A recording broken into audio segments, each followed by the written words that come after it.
How my name is Shahid Irshad. आज जो story लेके आया हूँ वो एक बहुत भयानक स्टोरी है, जिसे सुन के आप लोग ये कहेंगे कि इस केस को इतनी देर और इतना टाइम क्यों लगा, क्यों इसमें इतनी ताख़ीर आई, आखिर क्या वजह थी।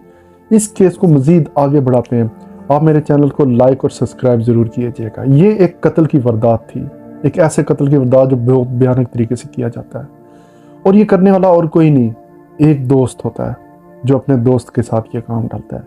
इस सारी चीज़ के पीछे क्या वजह थी और क्यों हुआ ये सब कुछ, इस चीज़ को जानने के लिए हमें ओकाड़ा शहर में जाना पड़ेगा। ओकाड़ा शहर, ये वाक़या सन 2020 अगस्त में पेश आया था। एक ऐसा वाक़या जिसकी वजह से मतलब कि आप ये कह सकते हैं कि एक फैमिली बहुत रंज में चली गई जब उन्हें ये पता चला कि इस तरीके से उस शख्स को मारा गया।